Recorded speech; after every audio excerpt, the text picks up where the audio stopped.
Olá pessoal, estamos aqui para o nosso 7º encontro virtual, nossa 7ª aula diante desse isolamento social, desse afastamento que estamos. E hoje a gente vai rever um pouco da nossa aula anterior, daremos início ao nosso gênero ficção científica e sujeito predicado, que é no módulo 4. Mas antes de começarmos os nossos conceitos e a nossa aula, eu quero fazer algumas ressalvas em questão tanto da atividade de envio para o meu e-mail pessoal, que é o Prisma.Xavier, que vocês já sabem. Eu quero falar também sobre nossa atividade, pelo Google Forms.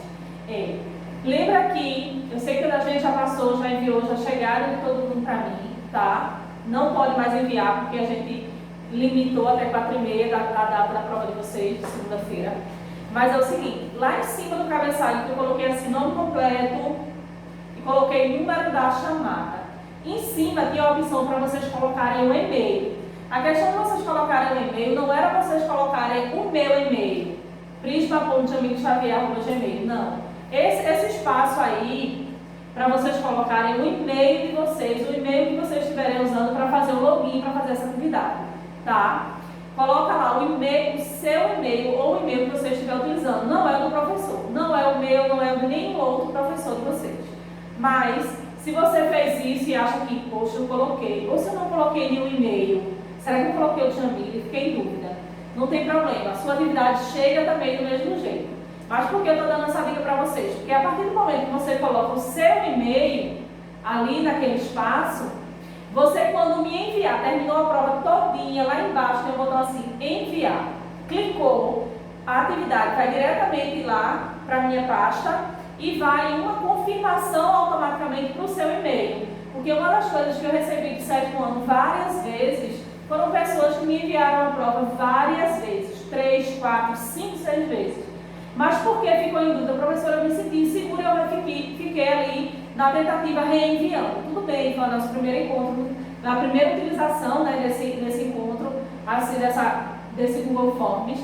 Mas, se você fizer, colocar lá no seu e-mail, lá em cima, próximo do cabeçalho, não precisa disso, porque à medida que chega para mim lá na minha pasta, diretamente a sua resposta, automaticamente, chega uma confirmação para vocês por e-mail. Então, é uma maneira que vocês venham a ter certeza que o professor também recebeu a sua atividade, ok? Então, essa era a dica.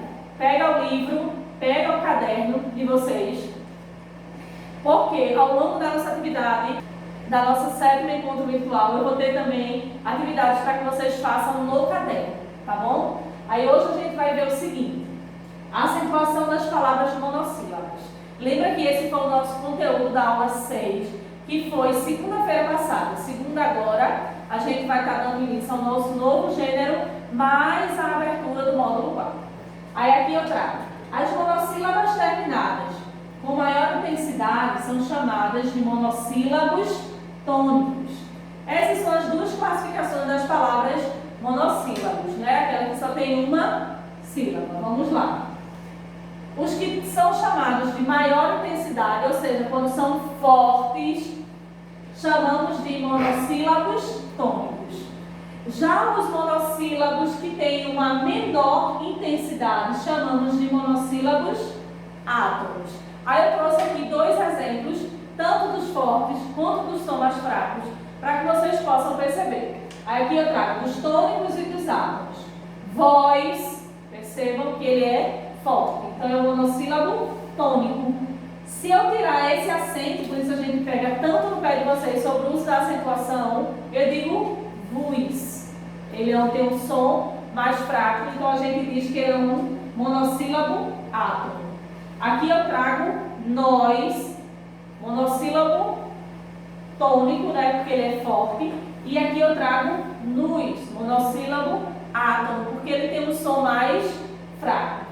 Aí aqui eu deixo para vocês a atividade da 111, 12 e 13, mais a hora de relembrar, que é na página 112, não é o Hospital da Restauração não, tá? É hora de relembrar, página 119, e assim a gente conclui, tá, esse módulo e começa o módulo 4 hoje e agora. Aí agora a gente vai ver o uso da apresentação de ficção científica. A gente pensa em ficção científica, automaticamente a gente pensa naqueles filmes bem cheios de efeitos. que a primeira coisa que me veio em mente quando eu estava preparando essa aula é Avatar. Que eu acho que é um dos filmes, dos últimos filmes, né, que a ficção científica explorou bastante. Aí a gente vai aprender nesse gênero um pouco sobre as histórias e essas situações. Aí eu trago aqui a definição desse gênero, que é ficção científica. É um gênero que une a ficção e a ciência. É o que seja um pouco do irreal com o real. Não é algo que é a ciência com o imaginário do homem, né, que a gente junta e a gente chama de ficção científica, que são esses filmes, esses documentários cheios de efeitos. Que diz o seguinte: e a sua finalidade é entreter o público-alvo, os leitores interessados em ficção científica. Por que os leitores interessados? Porque é um segmento que nem todo mundo se interessa. Tem gente que não acha a menor graça. Tem gente que diz, não gosto de assistir essas mentiras, porque ele trata de algo que é uma ficção científica, algo que foge do imaginário. A gente traz um pouco de ciência, né, porque é todo elaborado, mas ele traz muito do irreal, do imaginário. Aí aqui na abertura do livro de vocês, para esse gênero, a gente traz 4 chances para a Terra. Eu achei bem sugestivo o tema, né, da leitura de vocês, que é 4 chances para a Terra. E é um texto maravilhoso a leitura. Eu queria muito que a gente viesse junto para a gente fazer como a gente faz, dividir em partes e fazer a leitura. É tanto que a leitura é da página 122 a 126. São 4 páginas de pura ficção científica, tá? Eu espero que vocês gostem desse gênero, que eu acho super interessante. E peguem o caderno de vocês, que a gente vai pesquisar um pouco mais sobre esse gênero. Antes da pesquisa, a gente traz as características, que diz o seguinte: qual é a esfera, né, por onde ele veicula esse gênero? Ele é um gênero literário e ele tem formato impresso e digital. Ele é digital por conta da tecnologia que é necessária para que esse gênero e que material sobre ele seja feito. A gente tem a modalidade dele, a escrita, a sequência dele sempre é narrativa e a finalidade sempre vai ser divertir aqueles que gostam de ficção científica, tá bom? No próximo slide eu trago o seguinte, que é a pesquisa de vocês. Selecione filmes de ficção científica, desenhos que abordem a temática e faça uma pesquisa sobre a questão abordada no desenho ou no filme. De que se trata o filme, o que ele aborda, como ele é tratado, faça uma pesquisa sobre o que vocês preferirem, tanto de desenho quanto de filme, e vocês vão fazer o seguinte: selecione, considerando a leitura científica, elabore e deixe em seu caderno com a data desta aula. Coloquem lá no caderno de vocês: 7ª aula virtual de português e a data de hoje, segunda-feira. Certo? Essa é a primeira atividade que a gente vai fazer no caderno. Por isso, lá no início da aula eu falei: peguem o livro e o caderno para assistir essa aula. Agora, a gente vai trabalhar um pouquinho sobre narrador. Uma vez que eu quero explanar novamente um pouco, né, sobre o narrador nos textos, uma vez que esse gênero a gente precisa saber quem é quem, para ajudar vocês até mesmo nessa pesquisa. Eu trago o seguinte: narrador, numa visão geral, nada mais é do que a voz da história. É aquele que narra a história, narra todos os fatos, certo? Porém, como vocês sabem, a gente tem a regra geral e tem os casos específicos. A regra geral, o narrador é aquele que simplesmente ele conta a história, ele narra os fatos, ele é a voz da história. Porém, a gente tem o que difere tanto do narrador personagem, quanto o narrador observador. O personagem, como o próprio nome já diz, ele participa. Já o observador, ele fica ali só observando as coisas acontecerem e participando para que haja um entendimento melhor para quem assiste ou para quem lê aquele texto. Aí eu falo também do autor, que é uma das coisas que vocês confundem muito, é ator, que é aquele que vem participar da cena, com o autor, que é aquele que escreve a novela, o filme, a série, ou até mesmo o texto que vocês estejam lendo, certo? Autor é quem cria a história e escolhe a voz que vai contar a história, ou seja, o narrador. A única pessoa do texto, do filme, do que vocês estiverem assistindo, capaz de dizer se os personagens, quem são os personagens, características que ele tem e qual tipo do narrador, é o autor que define tudo isso na elaboração das histórias. Aí aqui eu tenho os dois tipos de narrador, narrador personagem ou narrador observador. Se ele é narrador personagem, ele além de narrar a história, ele participa como personagem. Se ele é um narrador observador, como o próprio nome já diz, ele apenas narra e observa os fatos, certo? Aí aqui eu falo sobre o foco narrativo, que é o ponto de vista escolhido pelo autor, que é aquele que escreve, para contar a história e o que define o tipo de narrador. Então, o foco narrativo é aquele que ele é o ponto de vista do autor para dizer como vai se dar toda a história. Nesse novo slide, eu vou mostrar para vocês o seguinte. Foco narrativo, primeira pessoa.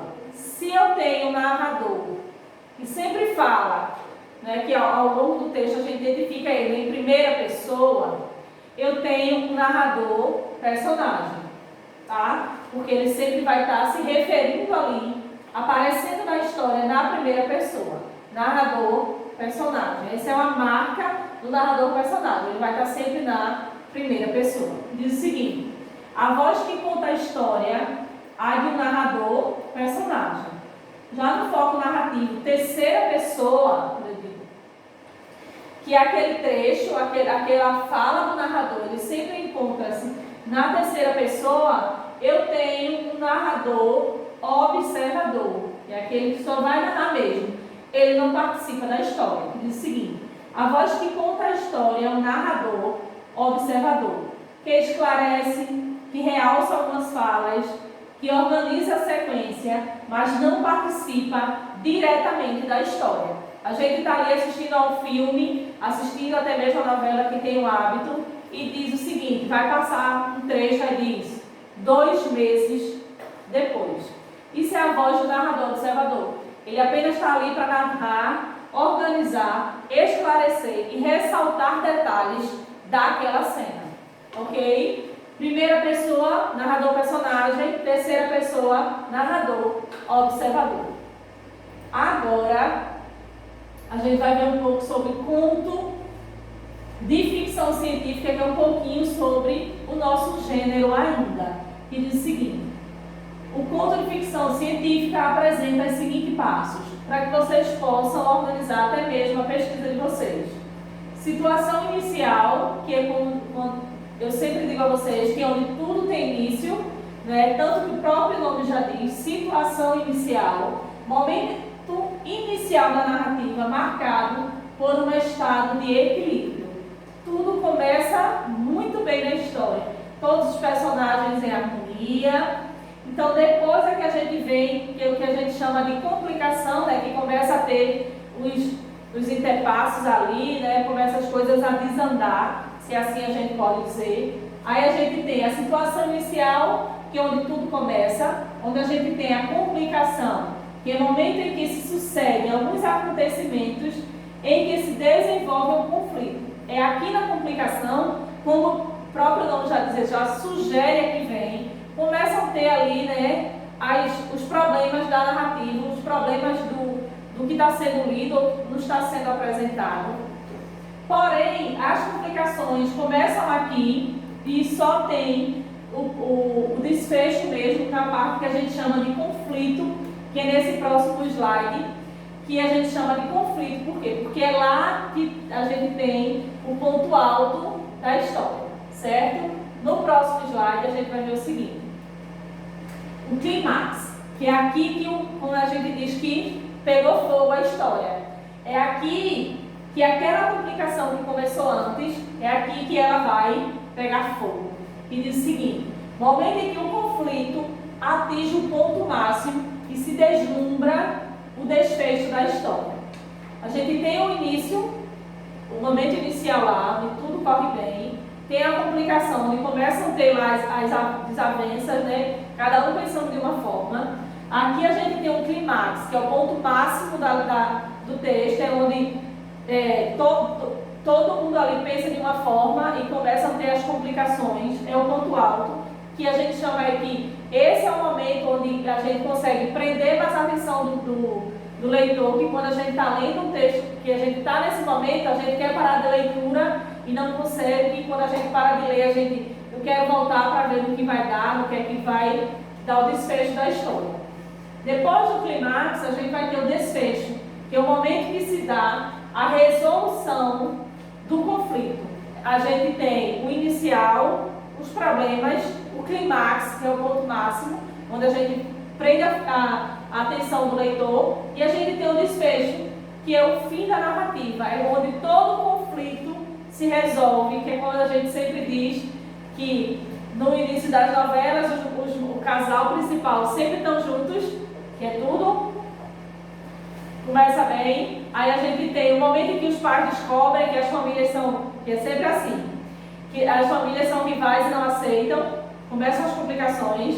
Tem o clímax, né, que é onde eles brigam e não querem se ver mais, e é aquela luta, e os telespectadores sempre ficam, eu queria que ele terminasse, eu não queria, esse é o clímax. E no fim, no último capítulo da novela, tudo acaba bem, porque é o fim da narrativa, certo? Então, a narrativa ela é dividida nesses 4 pontos. O inicial, a complicação, o clímax e o desfecho. Tudo isso e todas essas informações ajudam a você a fazer a atividade de literatura, certo? Já nesse novo slide, a gente vai ver um pouco agora, esquece um pouquinho a literatura e a gente volta para a gramática, onde a gente vai rever, não é, sujeito e predicado, uma vez que é um assunto que tanto vocês veem no Fundamental 1 quanto no Fundamental 2, desde o 6º ano, e eu digo para vocês do 7º, que vocês estando aqui no Centro Educacional Prisma próximo ano, comigo à tarde ou com o Vinícius pela manhã, ou em qualquer outra escola, no 8º ano a gente também vê sujeito e predicado. No 9º ano, rever também, tá? Então a gente vai rever esse assunto bem simples, como não é novidade para vocês, de uma linguagem bem simples. Eu acredito que a gente não tenha tanta dificuldade, tanto na explicação que eu trago no slide, quanto no que tem no livro para vocês. Sujeito é o termo da oração sobre o qual se declara algo, a quem a gente se refere. Sujeito é o termo da oração sobre o qual se declara algo, sobre quem eu estou falando. Esse é o sujeito. Já o que chamamos de predicado é um termo da oração que declara algo sobre o sujeito. Aqui é de quem eu falo e aqui é sobre quem eu falo. Aí aqui eu trago o seguinte: Ana chegou este ano na escola. Quem chegou este ano na escola? Ana. Então a minha resposta é o meu sujeito. Quem chegou? Ana. Eu sempre digo para que você, uma dica para a gente identificar o sujeito, é perguntar o verbo, tá? E o verbo, ele é a classe que ele vai estar sempre próximo ao meu sujeito. Quem chegou este ano na escola? Ana. Ana é o meu sujeito. Identifiquei o meu sujeito, todo o restante da oração é o meu predicado, porque o predicado é de quem se declara, é o que se declara sobre o sujeito. Ele viajou a trabalho. Quem viajou a trabalho? Ele. Aqui tanto tá, aqui eu coloquei um com um substantivo próprio e aqui também eu coloquei como pronome para que vocês percebam que não necessariamente o meu sujeito ele vai estar como substantivo próprio. Ele também pode vir enquanto pronome, certo? Pergunta sempre ao verbo. Quem viajou a trabalho? Ele. Sempre a resposta vai ser o meu sujeito. Isso no caso de dúvidas. Identificou o sujeito, todo o restante da oração é o meu predicado. Porque a classificação do predicado a gente vai ver mais à frente. Então esquece, nem se preocupa em estar classificando esse predicado agora. Ele e eu amamos chocolate quente. Ok? Então aqui eu tenho quem ama chocolate quente, ele e eu. Aqui é o meu sujeito, ok? Nesse próximo slide, eu digo o seguinte: é importante ressaltar que a relação entre sujeito e predicado constitui-se por conta do meu verbo. O verbo, ele é a parte principal de uma oração. Lembra quando a gente estudou lá em frase e oração? Tá? Então, o predicado, ele constitui-se por meio do verbo. Por mais que lá na frente a gente venha ver que existe predicado tanto verbal como nominal, como também a gente vai ver que há predicados verbo nominal. Aí aqui tem: e por meio do verbo que se realiza a predicação pelo ato de predicar. É através do meu predicado, do meu verbo, que eu consigo identificar o meu predicado, tá? É através do meu verbo que eu consigo identificar o meu predicado. É através dele que eu consigo identificar a predicação. Aí aqui eu trouxe 3 orações para vocês verem como o verbo ele é fundamental para identificar o meu predicado. Percebam que a estrutura dos exemplos ele é o mesmo. A rua está deserta, a rua estava deserta, e um outro exemplo é: a rua estará deserta. Então o meu verbo aqui, que é como eu falei para vocês, ele vem aqui modificando todo o enunciado, toda a situação da rua. A rua está, estava e estará. Aqui a presença, nesse exemplo, da importância do verbo para o meu predicado. Ok? Aí aqui eu coloquei: eu fiquei na Europa.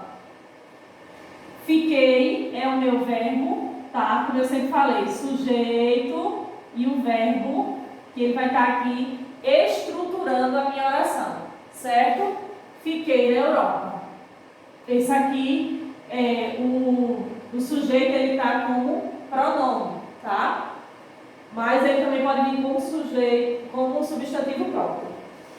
Sobre esse assunto, sobre sujeito e sobre predicado, eu trago atividades para vocês na página 137, 138 e 139. Aqui está mais uma vez o meu e-mail, prisma.jamilxavier@gmail.com. Eu sei, mais uma vez, que a nossa atividade avaliativa já passou. Preste atenção quando chegar outras atividades, porque vão chegar atividades para vocês no Google Forms também, como exercícios, tá bom? Do jeito que a gente fez hoje no caderno, a gente também vai mandar atividades para vocês, não avaliativas, mas complementares, pelo Google Forms. Não esquece de colocar lá o e-mail de vocês, em cima do nome de vocês, vai ter lá a opção do envio, da escrita do e-mail. Quando terminar de responder todas as perguntas, checa se está tudo respondido direitinho. Embaixo tem lá, enviar. Enviou, acabou. Não precisa estar reenviando várias vezes.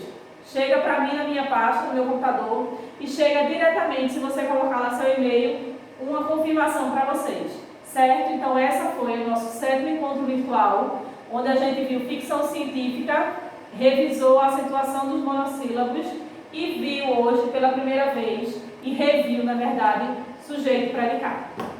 Até breve.